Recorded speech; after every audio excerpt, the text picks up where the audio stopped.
स्वागत है मित्रों तमारू गुज्जू परिवार चेनल यूट्यूब में।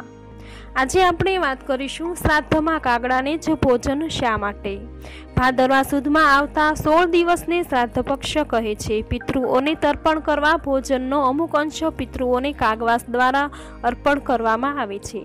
आ विधि में वास कागड़ाओने ज नाखवामां आवे छे, कारण के एक मान्यता मुजब कागड़ो यमराजनो दूत मानवामां आवे छे अने पुराण शास्त्र जणावे छे के कागड़ानुं मोत क्यारे पण रोगी के वृद्धना रूपमां थतुं नथी।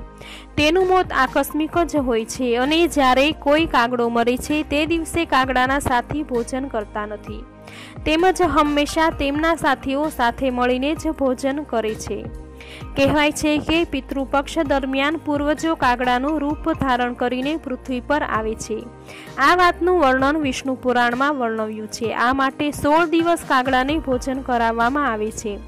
तेमज आपणा शास्त्रमां वर्णव्युं छे के दिवस दरमियान भोजन बनाव्या बाद जे पंचबली भोजन अर्पण करे छे तेना घरना सभ्यो क्यारेय अकाळ मृत्यु पामता नथी।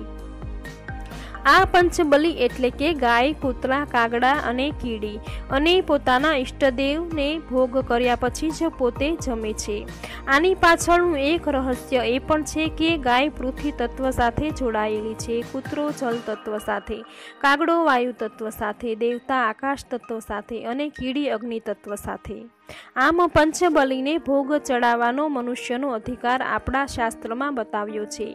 आम मात्र श्राद्धमां ज नहीं पण आपणा नित्य कर्ममां आपणे पंचबली भोग अवश्य आपवो ए आपणो धर्म छे। तो तमे पण रोज गाय, कूतरा, कीड़ी, कागड़ा अने इष्टदेवने भोजननो अंश आपी ईश्वरने कृपा प्राप्त करो। आ विडियोने लाइक करो। आवी ज माहिती जाणवा माटे आ चेनल सब्सक्राइब करो, तमारा मित्रोने शेर करो अने कॉमेंट बॉक्स में तमारा मंतव्य जरूर लखो।